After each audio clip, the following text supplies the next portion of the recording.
Welcome, everyone. Thanks. You're watching your simulcast. You're on a great day. Hey, Tiffany. Hey, Mark. Welcome, welcome. I'm just going to share this with you. Please also hit share, broadcast, invite people.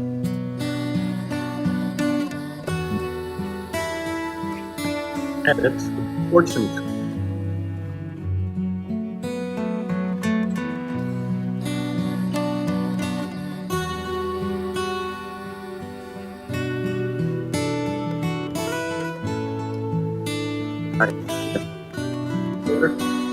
Have a great show. Will is here. All right. Invite Will up. Welcome to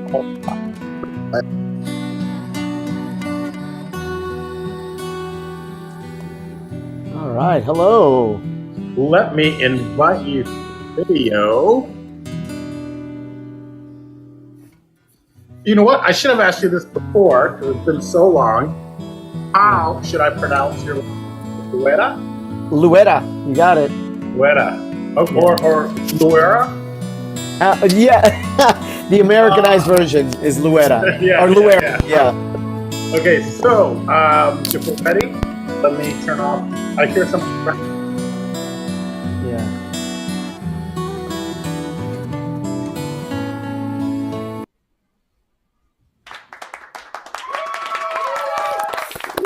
Bravo, bravo. Welcome everyone to Vato Presents. Yay, it's a party on a Monday in July. My very special guest today is Will Luera. Unless you're white, then it's Will Luera. That's exactly right. You got it. Thank you for getting both pronunciations correct. We're going to give both pronunciations. Well, is Will a Latino last name? A Latino name? You know what? My father's also William. My grandfather just really liked the name, like the English version of it, William. And then my grandfather really liked it. Then my father liked it. But you go to my brothers. My brothers have more traditional Mexican names. So like my younger brother is Juan Alejandro, and then my youngest brother is Alfredo Ricardo. And I was just William, no middle name, just William. That's it. You know what? Which is strange. I mean, I know it's a stereotype. Yeah. And I'm surprised that your brothers only have, the three names, just one middle name. Mm-hmm. But I also do not have a middle name. My real name, it's Paul Rodriguez, but I don't have a middle name. Wow. Which is strange. No way. That is strange. Yeah, you're one of the few people other than myself that I know, especially among Latinos. Yeah. Maybe that's how we ended up together. Yeah. What was your grandfather's name? He was Juan Mendoza Luera. So he had like a last name, like he took on his mother's last name, became his middle name. Right, which I think, isn't that the way we're almost supposed to do it, where you take the mother's maiden name and then your last name? So right, yes. And then once you start adding middle names, that's how we end up with all those stereotypes. It's like, oh man, he's got like 6 names. Yeah, and I've got some cousins like that, especially that my cousins that are in Mexico. They still very much have that, like just name upon name upon name. Wait, your family's from Mexico? Yes. How the heck did you end up in Florida? Did you convert to Cubanism or what? Yep. I got recruited into Cubanism. That's correct. No, what got me eventually to Florida was a job. Like, there's, as you know, the full salary improv jobs are few and far between. And there was a theater down here, not an improv theater, just a like an equity house that had an improv stage, and they wanted somebody to run it for them. And so they and it was created by the managing director of the theater. She's the one who started the whole thing, but she was like, I can't do this anymore, and she brought me in full time, and I moved down from Boston. So yeah, that's what brought me here. Yes, but there are a lot of Cubans here, and so I've learned to really appreciate the culture. Sure. How far south in my or how far south in Miami are you? How far south in Florida are you? Like if you'll be from like from Miami, from here. Oh, well, I was just trying to find out where you were in Florida, and I don't Oh, know why. gotcha. We're I'm about basically it's on the Gulf side, so we're like not on the Atlantic Ocean. We're on the Gulf side, and we're about 3 hours north of Miami. Like if you head up the Gulf, Got it. Got it. yeah. So Uh, there's Orlando right in the middle. Then we're a little bit more. We're to the west of that. Because I used to travel a lot to Sarasota. My friend's father lived in Bradenton. I think it was Bradenton, and we go to Siesta Key, That's where I'm at. Sarasota. That's where I am. That's exactly where I am in Florida. I am in Sarasota. Really? Okay. Well, I'm going Yeah. to need your address so that when I come visit, I have a place to stay. Please, yeah. It's so it's so funny that you say that, and like, because very few people pass through Sarasota. Like, there's all these other big cities. So the fact that you've been here, that's awesome. I love it. And recently though, because I'm working with a brand called Owwll, and their headquarters are in Boca. It's on the other side, but Mhm. so I've been there a couple times to visit and to do a trade show and a TEDx event and all this. So it's I'm liking Florida a lot. I know people are Yeah, definitely moving there. yeah. And I know that it definitely it has its reputations and stuff like that. But it's a big state. Like there's just a lot of different people here, and I feel very lucky. The Sarasota area, this little corner of Florida, is really cool, and I feel very lucky to live here. It's a great area. I remember. I think Siesta Key was one of the nicest beaches, maybe in the U.S., if not the It's nicest. true. Yeah, and I always tell people I'm like we're number one or something here is number two beach in America, and I tell people I'm like that includes Hawaii. Like we're beating out the Hawaiian beaches, so we're up there. That's amazing. We had already a couple questions or comments from the peanut gallery from the Okay. audience. Chris wanted to know por qué no Guillermo? Why not Guillermo? It's a great question. I wish it was Guillermo. And when I go back to Mexico, they call me Guillermo, and they'll call me Guillermo. Or what would be the will equivalent of Guillermo is Memo. So when I'm in Mexico, they'll call me Memo Yeah, instead of Will. instead of Will. Yeah, Will. yeah. So So, I'm a junior. I am a uh, junior, and they used to call me Junior. you, And of course, then my brother wouldn't let me live that down. And there was this little fat cartoon character named Ñoño, I think, maybe from Chavo del Ocho or something. oh So of course, boy. then they started calling me Ñoño. So Oh, no. Oh man. not good memories of traveling to Mexico in the middle of August when it was so damn hot, and it felt Oh, like my father would kidnap us. I was like we were kidnap victims. He would throw us in a van, and then we would drive. He would drive like a madman from Chicago, the Chicagoland area, and I yep. think he'd almost make it as far as Texas. But, Texas is so big; it takes a whole day. So I feel like we make it almost to the north of Texas, sleep there, and my mom would have to pack food, and she was feeding him as he's driving, and we'd make it in like a couple days. I Isn't that think we spent crazy? an extra day in McAllen, Texas, where my grandmother had a house to help her fix it up and things like that. But I just remember these very hot Mexican summers. Oh It was man. miserable for a little Well, fat kid. I feel like it almost sounds like our families were on like the same migration trails because my family was from, I mean, I'm from the Chicago area originally. And we would do that drive, the one that you're talking about. As you described it, I'm like, as soon as you said we would stop at, I'm like, I remember those stops in northern Texas. Sometimes, eventually over the years, Hope, Arkansas became like a stop. Like we knew that we were going to stop or stay at Hope, Arkansas. Like I don't know why that always became a thing. And then we would do the McAllen stop also, and because I also have extended family in that area, like right. And it's Very, actually now I still have family there. Yeah. very interesting. So my mom, let's figure this out because we're probably related. My mom was born in Harlingen, and Okay. then kind of raised in McAllen, and then somehow went to Ohio, and then went over to Chicago, and that's where she met my father, like in the '60s, Okay. and she met him on that first day.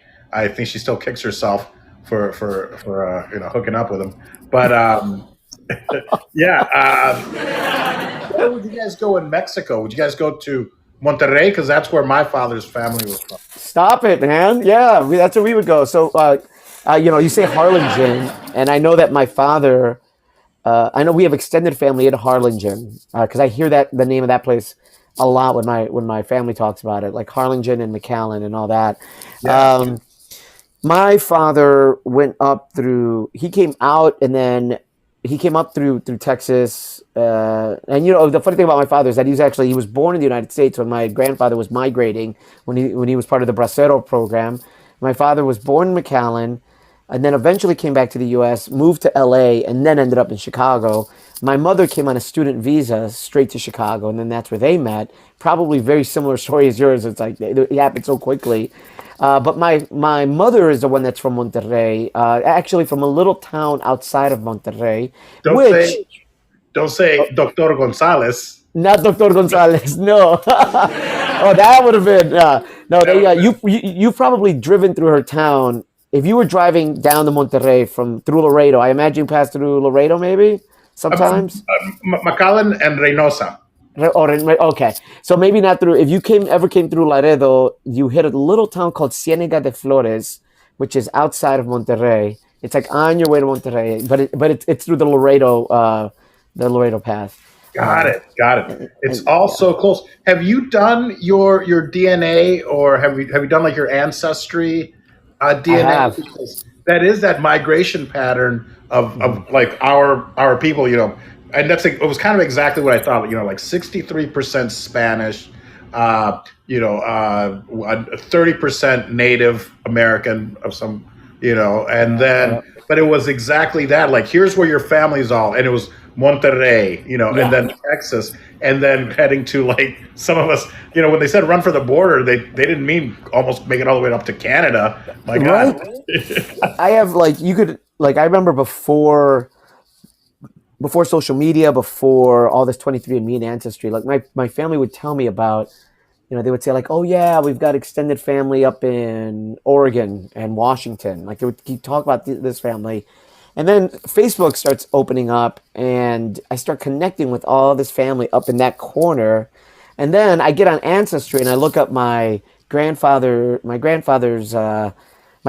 and then you start to see all the documents, all the immigration documents, and you're like seeing, oh wow, like they used to just follow the pattern, the like the picking seasons all the way up there, and then they would just work the way all the way down.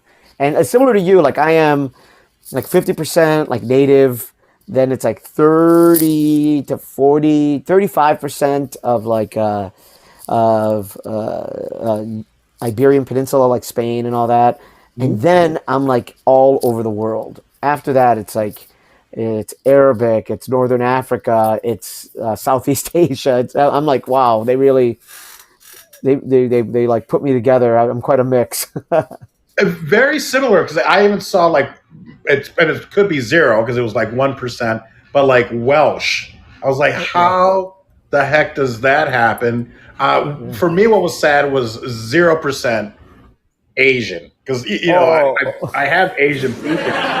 yeah.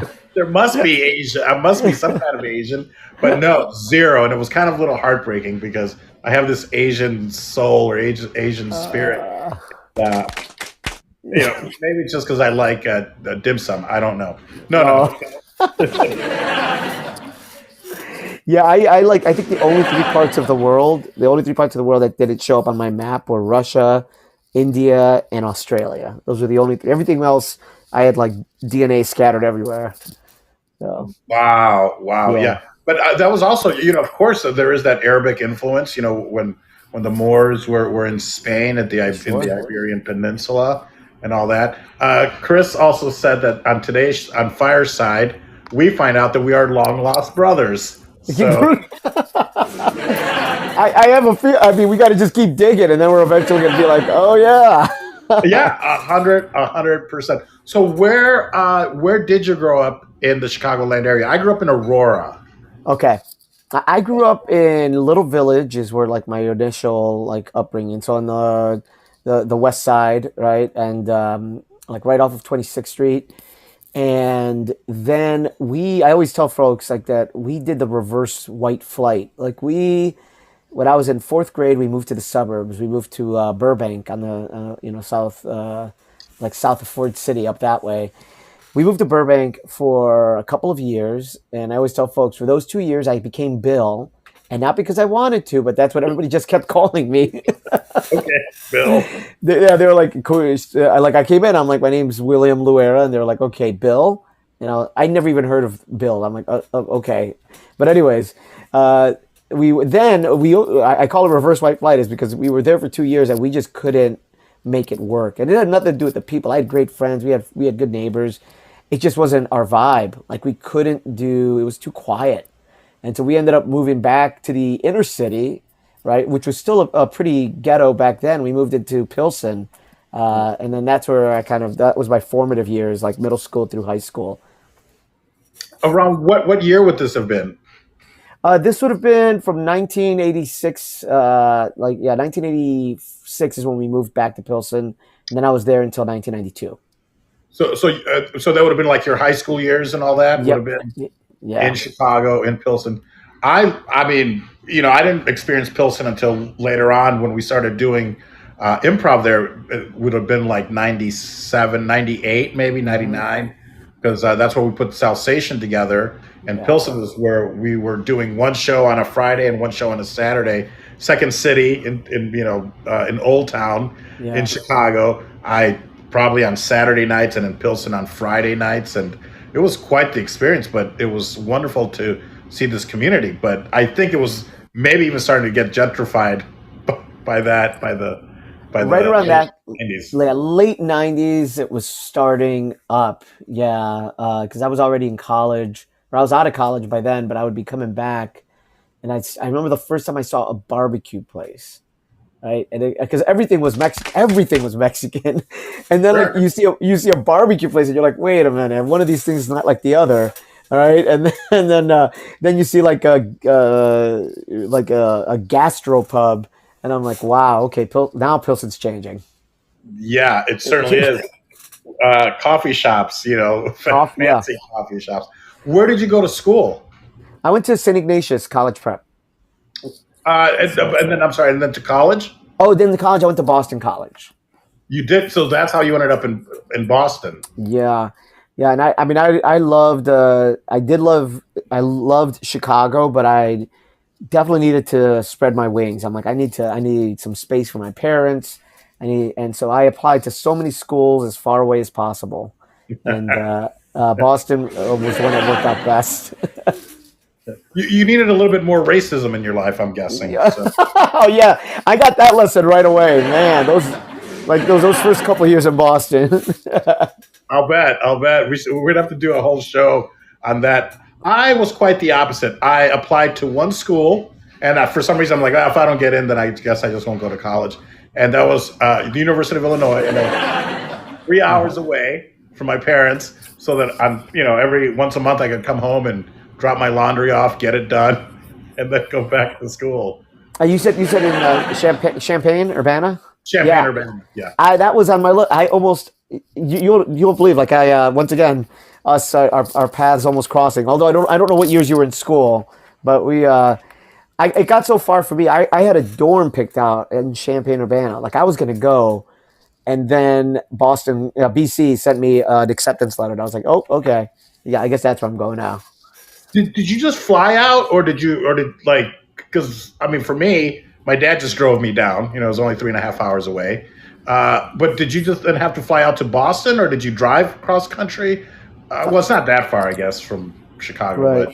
but Well, for the application part was blind. Like we did not know. I knew nothing about Boston. I knew nothing about the school. I just wanted. I just liked what they offered. So the first time I went there, we flew out. The first, like my first day of school, my first week of school. got it. Yeah. What did you end up studying? Uh, I studied physics and computer science. That was my double major. Jesus. Yeah. Yeah. Yeah. And I did that. I mean, I lived in that world. I lived in the physics, computer science world for about 17 years before I got the job here in Florida. So, how long have you been in Florida now? It'll be about 8 years. It'll be 8 years in November. Got it. So we're almost Wow. there. Yeah. Are you using your physics degree in the world of theater? Not anymore. I there was a time. There was a time early. Okay. Well, let me walk that back just a tiny bit. I think a lot of what I teach in improv was very, especially early on when I was becoming a teacher, it was very influenced by what I had learned as in physics. Like a lot of the way that I saw the improv stage was influenced by that. Wow, that is very interesting. I was Yeah. just trying to ask a snarky question, but I think we're getting somewhere. And it's isn't that amazing though? How improv? Well, physics is it's in the world, but improv, the way you can relate improv to a lot of things where you wouldn't think so, but you sure can. Yeah. I mean, yeah. And I guess it happens. It's actually happening to me again right now with a whole other discipline, and I'll talk about that in a little bit. But when I was learning physics, because I was learning physics and improv in college, like both were happening simultaneously, and I'm doing this action because I feel like those two parts of my brain were just like sort of rubbing up against one another. And the example I often give is like probably like one of the more mainstream examples that we all look at. We all at least have heard of the idea of Schrodinger's cat, or know a little bit about what the idea of Schrodinger's cat, right? Like the whole theory being that if you put a cat with a radioactive device inside of a box and you close the box, and then up until the point, and I'm really simplifying this experiment, but basically up until the point that you open the box, the cat is both simultaneously dead or alive. It's both. It's both until you verify it with your eyes, and then you say, "Oh, the cat is dead." Right then, the reality of the cat being alive, that reality is gone. Now we're focusing on the cat being dead. So, how does that apply to an improv stage? And when I used to teach early improv, I'm like, the blank stage of an improv scene is any. It could be anything. It is all possibilities at once. All possibilities exist on the improv stage at once until somebody says, this is what it is. Until somebody says, we're at the Grand Canyon, we're at the dentist office, we're on a first date, etc. Up until that point, it could be anything, but you have to observe that one reality. And so, anyways, that's how my nerdy brain kind of brought these two ideas together. And I teach a lot from that. From like anything is possible in an improv stage, but you have to be, once you know what it is, you have to tell everybody, this is what I see, and then everybody will see it with you. That is such a great way to look at it. Yeah, yeah. Round of applause. That is such a great way to look at an improv stage. And you're right. You have to let people know.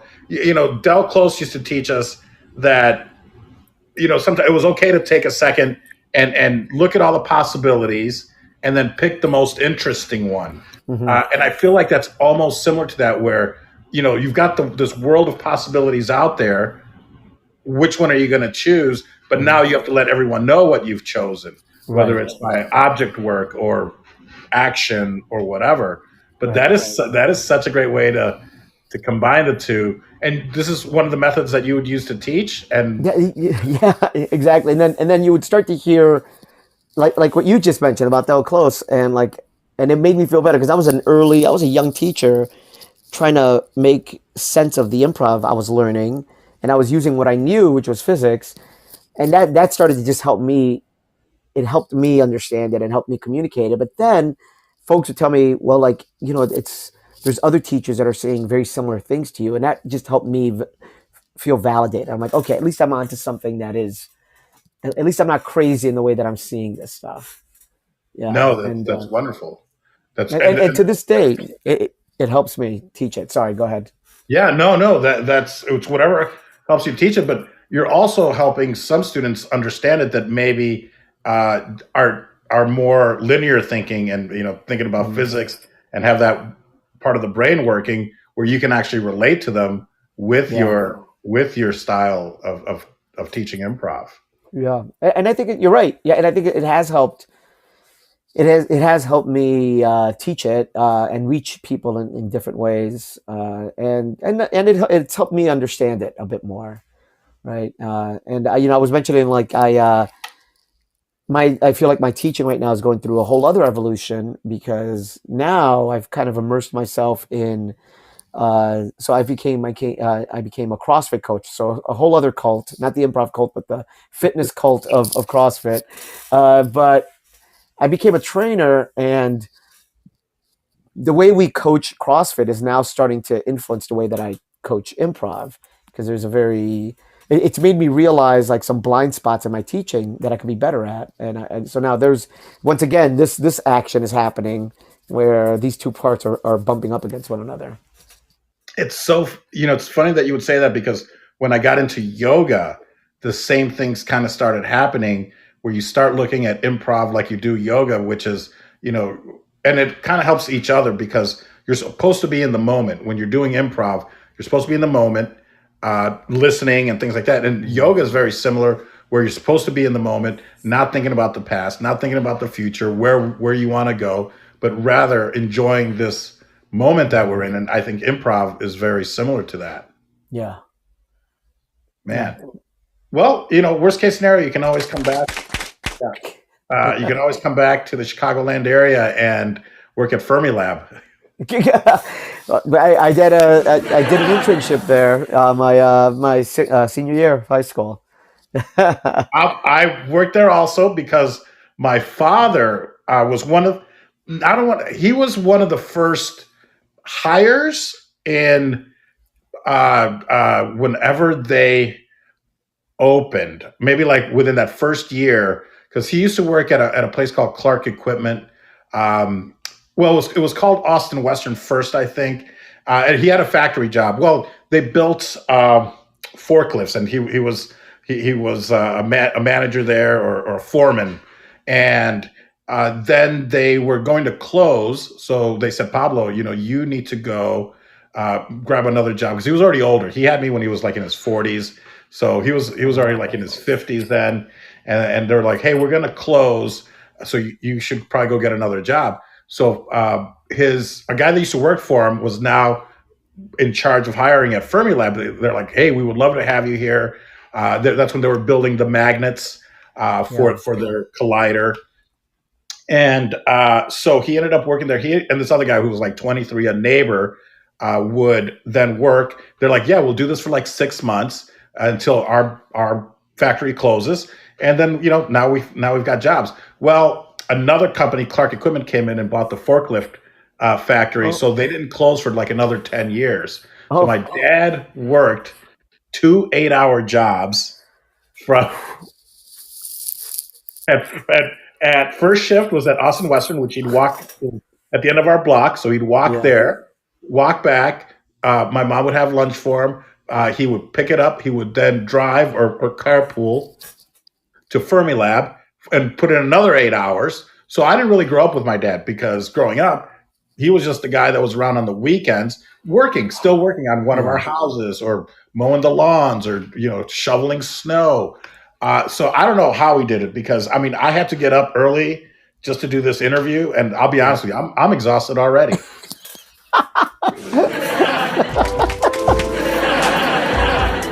Oh man, but isn't that something, like, you're giving me, as you go through that story, you're like so many things are just passing through my brain. Like, you're making me think about, like, how hard my father, my like a lot of my male relatives, how hard they work. You made me think about this one summer in college where I worked like say very similarly, like I had to put in like 2 full-time jobs at the same time over summer. It was only over summer, not over, however long your dad did. It sounds like almost 10 Yeah. years. Yeah. Uh, but yeah, and then it suddenly that cascade of thoughts makes me think of like the horrible stereotype of like Latinos and immigrants of being lazy. And I always tell people, I'm like, the reason why you think they're lazy is because whenever you do see, whenever you might catch a glimpse of a Latino resting, it's because they're probably in between jobs. It's like the only time they could rest. That's it. I got to take a siesta. I was Yeah, so pissed yesterday. I slept right through my siesta. I was so upset. that's funny. Thanks. Thank you. I'm working on my book. I just did stand up. Yeah, I just did stand up for the first time last week, like an actual show. Like I've done open mics before, but I did my like a first set last week. We need to talk because I've done it a handful of times. I really think, I mean, I'm almost thinking about maybe just doing a one person show so there's not that pressure of stand up comedy. Do you think knowing improv and having an improv background helped you with your stand up? So this is where I know it helped me because the reason why I did it was because I was part of a class that kind of led up to this actual like big performance, and the one advantage I had was a like stage presence, like the fact that you're already used to being in front of an audience, like that was one advantage I had, and number two was we kind of already get to know what's funny. Like we have an idea of, even if we haven't crafted the joke yet, we kind of have an idea of like what makes something funny and maybe even what is out of bounds, like what you shouldn't be, because like I was able to put together the skeleton of my set pretty quickly, where a lot of my classmates were struggling with like just zeroing in on something that was funny, right? And they were just shotgunning a bunch of ideas, and some were really offensive, some just weren't funny, and and like you just I think at least as improvisers you have an idea of where those boundaries are. Sure. Yeah. Yeah. Yeah. Okay. Good. And I'm sorry, was this part of a class that you were taking, or why did you have to do the stand up? Yeah, so there's a stand-up club here that offers these classes, and then they put you up on the main show. Like you'll go up, like your graduation show is part of a main show, and like on a prime night at a prime time. So and so again, it was like I've done open mics before where I've just been like, hey, here's some dumb ideas I've had, but then this one, it's like they actually coached you into like crafting an actual set, and so yeah, it was part of this class that I took. Oh, wonderful. Well, congratulations, because it's not an easy thing to do. It was scary, it was scary, but I enjoyed that fear. I miss it sometimes. Oh, wonderful. And you'll be doing it again, I take it. Yes, yeah. And now that I have like a set, and this one, it ended up being 5 minutes, but it was in class before I had to cut it down. It was a pretty solid 10-minute set. So I know I could do that, and I could do that well. But I want to, again, now that I have a better sense of how to craft a set, I'd like to try it again. And like, there is an artistry to it. There is an artistry of like weaving these jokes and these punchlines and the timing behind it. And that there's an artistry that you appreciate. Wow, wonderful. Who are some of your favorite stand-up comedians, either from now or from the past? I think like right now, I'm really enjoying Bill Burr right now. And I don't know if it's that Boston thing that kind of Sure. yeah. There's that thing. There's a woman that I know that and used to perform with, but I find her very funny. Her stand up very funny. Also, even though it sounds, I say all that because it might sound like that I'm playing favorites, but I think she's great. Her name is Jen Kirkman. All right, and then there's a few other. She has a few Netflix specials, and she's very funny. Yeah, and then the rest are, there's some names now that that I've enjoyed, but they're kind of like hot topics right now that you kind of have to be careful with. And like I have found like some of Chappelle's stuff to be brilliant, and some of Louis C.K.'s and like Aziz Ansari, and of course they've all now have had moments where they've had to go through their own evolution and are still going and in some cases still going through that evolution. John Mulaney's been a lot of fun as well, and I believe he's a Chicagoan, if I'm not Yeah, mistaken. Yeah. I So yeah, believe so. that's kind of like my right now at least. But like my original one, like I look back at like '80s. I don't know if you remember like Robert Townsend from like the '80s and '90s. Sure. I remember Yeah. Robert Townsend and early Andrew Dice Clay were very formative for me. Oh, yeah. Yeah, Yeah. Hickory, dickory, dock. yeah. Yeah. He's still out there touring and He's hitting coming it. to Sarasota in a couple months. Yeah, Oh, man. You're going to have to go check him out. I need to try to get tickets to that. Yeah. It's refreshing sometimes to see. There's this. I mean, he's been around for a while, but he's kind of starting to hit it big, which is Mark Norman, and Yes. he is kind of unapologetic. Where it's like, and I think it's refreshing. Where people like Joey Diaz, that Hmm. you can't cancel them Yeah. because they don't care, Right. and that's their thing, and they're funny. And I think that's it. If it's funny first, then it's okay. And sometimes as satirists, as comedians, we should be allowed that little extra step because sometimes you're just trying stuff out and see if it works. Right. So, but Yeah. I'm a big fan of like Tom Segura and Oh yes. Sebastian Maniscalco, another Chicago guy. Uh-huh. Wow. Yeah, these are all great names. You got me like thinking now. Yeah, oh, go ahead. There's so Sorry. many. I mean, Yeah. Natasha Leggero. Uh-huh. Gosh. I mean, there's, yeah, Christina P., Tom Segura's wife. Yep.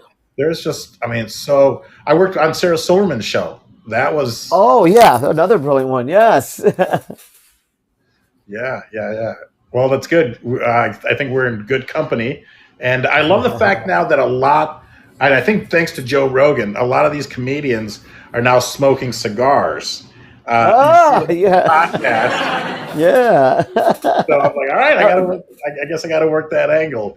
Become the official supplier to comedians. Yeah. And you have a place in Vegas, right? A cigar place? Yeah, yeah, yeah. Vato Oh wow. cigars. Man. Oh yeah, there it is. I see it on the screen right behind you.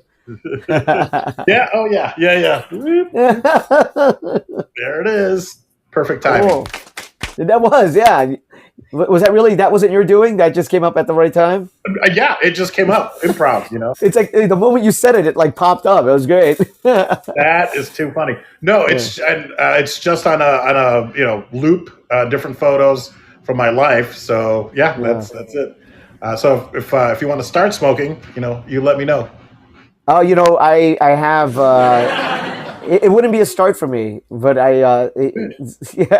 So, but next time I go to Vegas, I need to check it out because even though it wouldn't be a start for me, I am blind to the landscape of it. Like I wouldn't know like. I walk into a cigar shop. I don't know what to look at, what to look for, etc. I imagine that it's as complicated as like the landscape of beer drinking or wine drinking or something like that, where there's a lot of variation there. That's what that's exactly it. Somebody just texted me that they're watching. So hello, Vaughn, Papa Nicholas, a Chicago guy, and I was gonna say it's also like the coffee business. He's in the coffee business, but it's anything that's like that that's handcrafted that comes from the earth. So it's very linear, very similar to handcrafted beer and wine. Cigars are the same way, because it comes from the earth. It's all natural. It's crafted by hand. If you start putting chemicals into it, it changes the flavor, things like that. But they're like little pieces of artwork that have been touched by like 400 pairs of hands from the time that the seeds were planted all the way till the salesman hands it to you and takes the wrapper off and cuts it, and then you smoke it. So there's this kind of romantic side to it that it's something. and it's in the tobacco business. It's in the world of tobacco. Which if there was no tobacco, there'd be no USA. You know, our first Yeah. crops in Jamestown were tobacco. Right. Right. Yeah. That's Yes, beautiful, sir. man. Yeah. So yeah, you definitely are, next time or when I get the chance to visit Vegas, I definitely will need to do that. Do you have any Vegas stories? Do you have any good any? Do I have any Vegas? I do have one. It's not a crazy. It's crazy, but not in a not like in a hangover kind of way, like the movie. But it is crazy. It's actually a great Vegas story in that there was one year in my improv career. This is about 4 years ago, where I think for 10 consecutive weekends, I was away from the house. Very like the inverse of what your father was going through. Like every weekend, I had to go fly somewhere, teach somewhere. I was gone. And then I told after the last weekend, I told my wife, I'm like, hey, listen, what are you doing this weekend in October? Do you have that? Are you available? And then she's like, yes. I'm like, block it off. We're gonna go do something. I didn't tell her what it was. The weekend comes around, and I just told her, I'm like, listen, tomorrow morning. So this was Saturday night. I told her, okay, tomorrow morning, Sunday, at 4 a.m., we're leaving the house, and you got to pack a bag that needs. I need you to pack a swimsuit, comfortable clothing, a fancy outfit, right, and maybe a second comfortable outfit. And you're gonna leave. We're gonna leave with one of the comfortable outfits. She's like, okay. We wait. 4 a.m. comes around. Our babysitter arrives. And my wife is like, how? Why is the babysitter at 4 a.m.? I'm like, don't worry about it. Babysitter comes in. We leave. She's like, still has no idea where we're going. We're driving for an hour. She notices we're driving towards Tampa. Still has no idea where we're going. Now she's noticing we're going into the airport. She has no idea where we're going. It wasn't until we walk up to the plane that she sees we're going to Vegas. And so we fly to Vegas. We arrive at like 10:30 in the morning. Immediately check into the Luxor. And basically, just leave our bags. My wife then hits this other gear that I've never seen. My wife, she's like, she's a very like, she's Brazilian, right? She's also an immigrant, but she's pretty reserved, right? But then like we literally put our bags down in the Luxor, and then suddenly something happened. And she's like, let's go. And I'm like, oh, okay. And like we go down to the lobby of the Luxor, we start doing things there, and then we walk out. We walk straight to New York, literally for the next 8 hours. She gets a tattoo. Like we're doing all these things, and we're like, for 8 hours, we're just like enjoying the strip. But the reason why we went to Vegas is because I made dinner reservations at what's the name of the restaurant? And Eh, yeah, in the eh. Cosmopolitan. Yeah, So we made that was the whole purpose of the trip, was that dinner. So at like 6 o'clock at night, we go there to have our dinner. We finish by around 8 or 9. Walk more of the strip, and our flight is that same night. We got there at 10 in the morning. Oh Our my! flight is our flight is at 12:30 after midnight that same day. And so it was an insane just day in Vegas. Oh my God! So you don't have to answer this question, but I would like to know: Did you? Was it like $700 for the two of you for dinner, or did you have wine and it was more like $1,000? Man, you did the math right on. It was $700 for the dinner, and I did not. When I made the reservations, I did not pay for the wine. I'm like, oh, this is already so much. But then you walk in, and you're just seeing everything, and they give you like one last chance. Like the sommelier is there, and is like, for $150, you could do the pairings. And I was just like, ah, man. All right, fine. I'll do that. We'll do that as well. And so it's $150 each. So and that got us to about 1,000. Man, that is a tough nut to crack. Yeah. I mean, I've eaten at Haleo, and for Yeah. those that don't know, is the E with a little accent over it. I forget what it's called. Oh, I used to know. But it's owned by Jose Andres, who is famous, a Spanish chef, and that's supposed to be that. That's my go-to. I want to go to a because Haleo I love. I mean, it's it's Hmm. tapas. It's great. It's Basically full price for very little portions. But Yeah. is 10 times that. But that's supposed to be, and it must have been an amazing experience. It was, and it's like because it's supposed to be like a kind of like a chef's table type thing, right? It's like just like 10 of you in this little room. It was like Cirque du Soleil. I mean, it was theater, it was food, it was the whole thing. I Well, loved it. they only have two seatings per day, Uh huh. and you need to, like, I just at the beginning of the first of the month, they send it out where people can make reservations. So you can only do it like that first day of the month, and it's for Okay. like 2 or 3 months from now. Yeah. So it's not an easy ticket. Sometimes I think some of them come up, but it's gonna be $500 if you want the Yeah. whole experience. Yeah. And it was. I mean, I'll say that to this day, I still talk about it. Like I'll like bring it up to people and just I'll start to describe the meal because it's like 24 courses or something. It was just amazing. That is amazing, man. Yeah. Yeah, what an experience. Well, next time you come out to Vegas, we'll definitely have to connect, or next time I'm in Florida, we'll have to do Yeah. the same thing. But that That'd be great, that's man. wonderful. So what's coming up for for Guillermo, Will, Bill, Memo. Memo? I'll call you Memo. Memo. I'm starting to travel again. In fact, like right before I got on with you, I was starting to finalize plans for a week long workshop in New York. That'll be happening. Of course, I teach here year round in Florida. I'm going to be going down to Colombia and South America to teach in October. So all that to say that the touring part of my work is starting to pick up, and those workshops are in improv, they're in sketch writing, and they're in storytelling. Those are kind of like my three main things. But I also do a lot of work. Thank you. I do a lot of stuff outside of that as well that I get hired in for. One of my one of the big ones is workplace conflict mediation. Like I'm really big into kind of giving people the tools to communicate better in the workplace. So that's another set of my workshops. Probably the one that is closest to my heart is my work in Alzheimer's and dementia, and working with patients and caregivers. Right, and all of these workshops sort of come from the root of improvisation.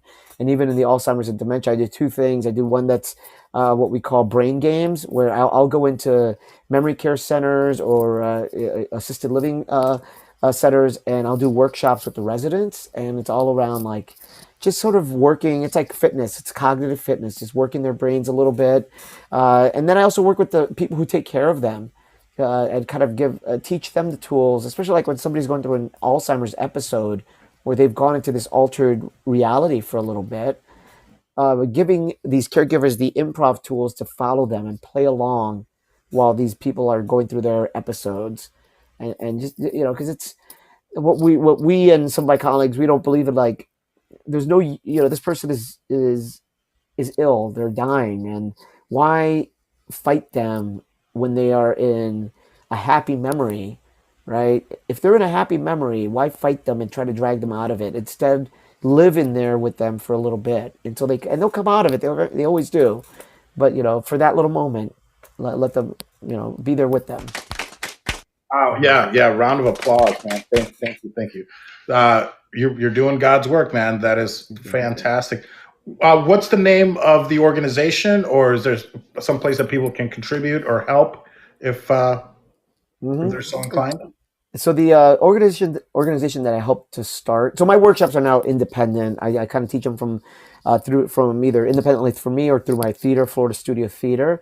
But the original organization that I helped to found out of in the Boston area is called Healing Moments, the Healing Moments does a lot of the workshops that I just described. They also interweave a spirituality aspect to it. They're now based out of Iowa. I still work with them to help develop workshops, but so I'll sometimes work through them. But a lot of this work now, especially living in Florida, which has a very heavy retired population, I do a lot of this stuff either hired independently or through Florida Studio Theater. Wow. My grandmother uh, had Alzheimer's, but she was also bulimic. So we'd have to go, hey, grandma, Sorry.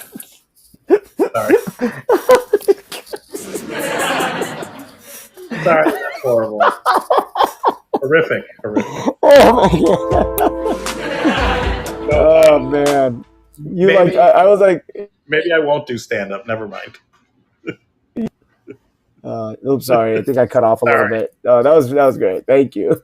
I was saying maybe I won't do stand up. Oh no, that's a good one. You got to just once you get in the audience's trust, you can put that one in.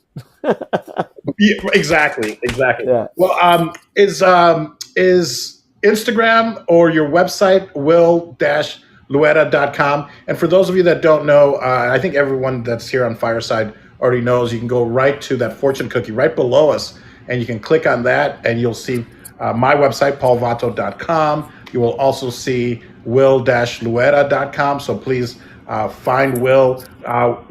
Same with what's your Instagram where people can follow you, and do you prefer Instagram or Twitter, or do you have any? Either one. I check both regularly. It's at Luera. At At everything. I tell people everything from Instagram and Twitter to Pinterest. It'll always be at Luera. Oh, and Chris wants people to know that no cigars were harmed in the making of this podcast. Flat out can see. Well, this is amazing. Do you have anything that you'd like to promote? Are you going to go on tour soon, or what do you have coming up? Yeah, I mean, other than those few dates, the rest of my schedule is starting. It's finally. I'm finally able to kind of start to project and plan out in advance. So Sure. all of those dates will start to pop up on my website. But I'm hoping to do some stuff on the West Coast, in the Texas area, Chicago, Northeast, and Florida. So it'll all start once the schedule comes together. It'll all be on my website. Well, pick me up in Las Vegas, and I'll hit the road with you, especially to Colombia. My brother's married to Colombian from Barranquilla, so Yes. I've been wanting to go to Colombia. But are you teaching improv in Spanish, or are the classes in English? How does that work when you go to South America or Latin America to teach improv? Yeah, in Latin America, the classes are in Spanish, and it's thankfully now that I live here in Florida, I speak a lot more Spanish than I did when I was in Boston. So, but it's a workout. Like I don't know if you were like me, where the Spanish I learned was at home, so it's very conversational. It's not academic at all, and so I've had to learn a lot of the more advanced. I don't know even to say advanced, but advanced words to be able Technical, to teach. Technical words to be able to teach effectively. But yeah, when I'm in Latin America, those classes are all in Spanish. Oof. Yeah. Oh yeah. Wow. Do you speak Portuguese? Have you learned Portuguese? I'm getting better at it, and thankfully I am able to hear it often, which helps. Right, I'm able to hear it quite a bit, and put it into practice. Like my wife will be next. Like whenever I get to the Portuguese lesson on Duolingo, I'll go sit next to my wife, so that she could either laugh at me or correct me as I'm going through it. I would love to learn Portuguese. Yeah. That's good. COVID helped me with my Italian, so I really, Nice. Brushed up on my Italian and a little bit of Russian. I was trying to learn a little bit of Arabic and Norwegian, but really, I think for now I'll stick to the Italian.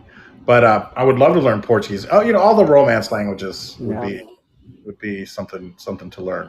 I've been doing a little bit of the Russian and Arabic in Duolingo as well. The letters, I've really found the letter system in Arabic to be fascinating. I've really enjoyed kind of learning that whole part of the language. The first day I was like, the first few hours I was like, this is impossible. Like, there's absolutely no way that I could ever figure this out. Yeah. Impossible. And then it starts clicking, and you just start phonetically pronouncing the words. And then sometimes, like garage, it's the same. It's almost garage or something. You're like, oh, okay. And then you're just basically reading from right to left, and, Yes. and phonetically sounding the words out, and you surprise yourself when you're like, oh, that's pronounced, that's a K A, that's Ka Yeah. L, and then all of a sudden it kind of starts clicking. So that Yeah. is that's amazing. I like the gamification that Duolingo Hmm. helps with, So, but also Norwegian. You've been But not Norwegian, Russian. And Russian. that has been tough because those letters, because they don't, I don't know when they're going to cover the alphabet because they have not covered. I'm like I'm about a couple of months into it, and they have not covered the alphabet yet. And so, which I found interesting. In Arabic, they hit the alphabet right away. Instantly. That's why Yeah. I was hoping I would just learn to, just like with Russian or anything else, that I would just learn Arabic and start speaking it because I know a few words like kifalak, masboot, Uh-huh. quayas, kifalak's hi, how are you? So I was just, and then nothing. It's all reading. I'm like, oh my God, this is impossible. But Yeah. I took Russian in college, so I do know the alphabet, and so I can Okay. decipher when I see something written. I'm like, oh, cafe, or Yeah. so I can read that alphabet, but it's understanding what people are saying, especially when they're native speakers. Hmm. Yeah, and I wish it's really. I'm sure there's method to all of this, but it's like even with the Chinese one on Duolingo, they don't give you the alphabet. They're just like throwing sounds at you, and I'm sure there's a reason for that. Like you gotta Sure, be able to get these sounds down first. but that is interesting that Russian just gives you the words that you're Yeah, learning, but then Arabic goes right in with the alphabet. So the yeah, there's got alphabet. to be a reason, a method to their madness. Right, right. So funny. I'm convinced that we are. I mean, either we are alternate versions of ourselves, or we're related in some way because all the similarities are fascinating. Well, there's CrossFit Will, and then there's Lazy Paul. So, uh, Okay, so alternate versions. I got it. We're like yeah, inverse. yeah. You know what? If we go back far enough, I mean, we're related somehow. We've led such parallel lives with the Yeah. improv. Because it's. I mentioned it. I interviewed uh, uh, who Kelly Leonard. Who used to run Yep. City, and Jonathan Pitts, who had put together, the Chicago Improv Festival. Hmm. That's the podcast I just put up today. I interviewed him Okay. July 1st, but I just put the podcast up, and a lot of these similar things came up. Yeah. So I mean, Isn't that it's funny? Now, where's very is your funny. mother also from Monterrey? I know you said your No, father. she's the one that was born. She was born in Harlingen, raised Okay. in McAllen, but her mom, my grandmother, the one that was bulimic with Alzheimer's, no, Canuta, she was from Monterrey. Her family was from Monterrey. So, Hmm. but my mom was born in Texas. So she's not Mexican. She's not American. She's Texan. She's Texan. Yeah. So that is funny. Okay, Yeah, so your mom was like what my father was because my father was on the border and my yeah. mother was born in Monterrey. Okay. It's the opposite. So my dad was born in Monterrey, in a little town called Doctor Gonzalez, which I think now is probably part of Monterrey because Monterrey just Oh grew yeah. so exponentially that I believe they've swallowed up these little towns Yeah. and villages. So, but yeah, Yeah. his Like. family. He came from a family of 13 kids, I think. Oh. Okay. Yeah. My Yeah. mother was a family of 11. Well, one died as a baby, so 12. Yeah. Uh, I same. You know what? I think it was exactly the same, or I think 13, but one died. So Hmm. I mean, they were right there, and Wow. it was all girls. I mean, there were like three boys, the rest girls, and I think one or two died at birth. Which Wow. I mean, that's yeah, I'm like um, I'm like looking up Doctor Gonzalez. That's the name of it. yeah. Doctor Gonzalez Nuevo Leon. Nuevo Oh, there it Leon. is. Municipality. So is it Yeah. still like a little town? I should. I love geography. I should have looked it up. As of right now, oh, okay, I see where it's at. Sabinas Hidalgo. No, oh yeah, so it is up towards the. Oh, you know what? That's so weird.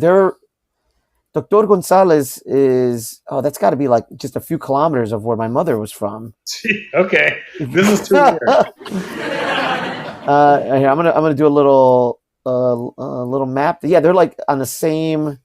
Almost there's like one carretera. There's Doctor Gonzalez, Suasua, and then Cienega de Flores, which is where my mom's from. Amazing. All right. Well, we don't want to bore people with this, but With our geography lesson. That is crazy. For those of you that love geography, my joke is for those of you that love geometry, no, but for those of you that like geography, there is a great website. It's like Wordle, but spelled world, Worldle. And it'll show you the outline of a country, and you have to guess what country that is. And of course, the U.S. you pick out right away: Australia, Canada, Russia, China. But then when it gets, I usually guess Africa first because there's so many countries in Africa, and then from there it'll point in the direction where it is and how many kilometers. So that's fun. Oh my gosh, that's great. I think you would enjoy that. So I don't know if I finished telling you though, but that I worked at Fermilab also. I don't know if I actually. Oh no, I don't think we got to that. Okay. Summer in between, I think before I went to college, or maybe it was the summer after college. But yeah, I worked for one summer at Fermilab, where my dad had worked for many years. Do you still have a little bit of time? Because we have a speaker request. Mr. Chris Rossetti, who's been harassing us the whole time, would like to come up and maybe ask you a question. Yeah, sure. Okay. And the answer is 37 kilometers from where your father grew up and my mother grew up. That's like what, 10 miles? It's very close. That is nuts. That is amazing. Wow. Okay. I mean, I wonder if they knew each other. Right? Chris, I was going to video. I'd like to, everyone, please, would like to welcome Mr. Chris Rossetti to the stage. I don't know if you'd like to come on camera or not, Chris, but welcome. Thank you so much, Paul and Will. Both of you have provided a great interview today. I enjoy all of your guests, Paul, but this one has to have a follow-up. You two have got to get together, and we've got to see the DNA test results. We've got to see the road trip to the cities. We've got to see you retrace the paths up to Chicago and back down to the border. We've got to see all of this come to fruition because these are not coincidences. These are not coincidences. I'm telling you, this has been amazing. I have one quick question. I'll go back to the audience. Will, would you ever consider opening up your own improv club and all the headaches that come with that and rewards that come with that? I'm just curious about that. Thank you so much, guys. Chris, Thank you, Chris. That's a great question, and the answer is yes. I think I would love that. I have been lucky to. I've worked for some amazing organizations. I've been given some great opportunities to run these improv theaters. But what I'll often say is that I'm really good at making money for other people. So like these theaters that I've worked at, the one in Boston when I was first brought on, we were making $250,000 a year. By the time I left, it was like 2.5 million. I mean, we were nearing 3 million a year by the time I left. Here in Florida, the same thing. I've been able to grow out the program. I was actually supposed to move back up to the Northeast to run another couple of theaters, but that due to COVID, that didn't work out. But I would love, the thing is, even in all those circumstances, as thankful as I am for those opportunities, I am working for somebody else. I'm in a way executing someone else's vision through my own ideas. But it would be great to have like full control of the space and execute it the way I wanted to. So yes, the answer is yes. I accept. Perfect. Because, you know what, Will, you let Chris and I handle the ownership of the club, and you don't worry your pretty little face. You just do all the work. And you let. Wait a minute. You just worry about making money for us. Please, you don't. Yeah, don't worry. friend. My brother, probably my brother, my friend Vaughn Papa Nicholas, who's slightly Greek, Papa Nicholas, just texted me that I think they want to see more of us, Will, and I'm thinking that maybe we should do a travel show, kind of like I think what Chris was suggesting, and go to Dr. Gonzalez, go to the town that your mom grew up, but let's do a road trip. Let's go. I would love that, man. Like I'm looking at it right now, and the airport's like in between both of our towns, that Aeropuerto de Monterrey. It's like there's Dr. Gonzalez, there's El Aeropuerto, and there's Cienega de Flores, and they're all. I mean, that's it. We fly in, we meet up at the airport, and we start there. Yeah, let's fly private though. Yeah. We're coming back. And another thing is, both of our fathers, very famous boxers. They would box lettuce, tomato, onion. Oh! That's great. That's a good one. That's your closer right there, Paul. That's my closer. You might not know this, but my father was a very famous boxer. All right. Well, help me with my stand-up. Well, Will, my long-lost brother, it is such a pleasure to finally reconnect after all these years. Because I'm sure we hung out in Chicago back in the 1900s. So it's great to and see your success, and you're going to have to. So if you need help in Colombia, I'm your guy. Or when you come out to Vegas, you have a place to stay as well. If you don't want to stay in the hotels. I appreciate it, Paul. And I mean, there's a lot of. In addition to Colombia, there's we could chat. I mean, if you're genuinely interested, there's a lot of Latin American opportunities, different festivals and stuff like that happen. The festivals down there function a little different from the ones up here. Because they're a lot more. I mean, they're big events. It's they'll put you up, they'll feed you every day, and it's like but you are working every day. You're doing some sort of show every day, but it's great. If you want to maybe even add the whole stand-up side to it, I interviewed Richard Villa on my podcast, and he's an amazing stand-up who had great connections with the Latino community and specifically with Mexican stand-up. So I don't know if we ever do something that involves improv, and stand-up, and comedy. He would be another great resource. Whether he's available or not, I don't know, but But that's great. Yeah, that's a good conversation to start and see what we could put a whole package together. But I know that it would probably do well. I'm friends with Johnny Jimenez, who I don't know if you ever watched Pawn Stars, but he's the toy expert. He owns a business called Toy Shack, and he goes down there, for toy events, for like Comic Cons and toy events down in Mexico or Latin America. And what you said, it was kind of very similar, where they treat you so well, they put you up, they feed you, and they're I don't know if they're starving for this content, but I mean, I think there's something there. Agreed. Oh, that's great, man. Yeah, let's follow up on that idea. I think that's awesome. There's something there.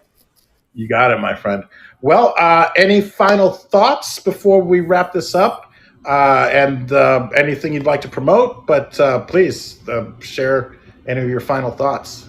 Oh, well, first of all, Chris, thank you for the question. That was a great question, and again, got me thinking down that path, because I would love to do that someday. And I love the travel show, or whether it's a show or just continuing to discuss it, like look up our facts and share them with each other. I think that's awesome as well. And I'm a lot of the stuff that I do, everything from like the Alzheimer's work to workplace mediation to improv. It's all on my website at Will-Luera. And if people want to reach out, any follow-up questions, or like any, if you're going to be in the area in Sarasota, drop me a line. It's all there on my website. Wonderful. Well, Will, thank you so much for spending the time with us. Chris, thank you. And everyone that's in the audience, thanks for the applause. Thanks for the feedback and for sharing the show. Thank you so much. Juan, out there on Facebook or wherever you're watching, thank you for joining us. His father was my mentor, Nicholas Papa Nicholas, who had a great coffee company. So when I owned my ice cream shop, I used to own an Oberweis dairy, and Nick was one of my customers and became my friend and mentor. So it's always great to think of Nicholas Papa Nicholas, who passed away a long time ago, but he's always in my heart. And I just want to thank everyone. Please go to paulvato.com so that you can follow us across all social media. Most importantly, if you head on over to Apple Podcasts and leave us a review, give us a follow, and also on Spotify. And I'm building my community on Good Go to Pod and find the podcast. Big news. We just broke top 10 of independent comedy improv podcasts on Good Pod. So we're at 9. And amongst all the other podcasts, we're like in the 12th place. So if you guys could go over there and give it a like, Good Pods, that appreciated. I'd like to get to the top 10 on the regular, not just the indie, but on all of them. So thank you, Will, for being part of this journey. Thank you, Paul. This is fantastic. Thank you. You got it, my friend. And folks, once again, thank you guys.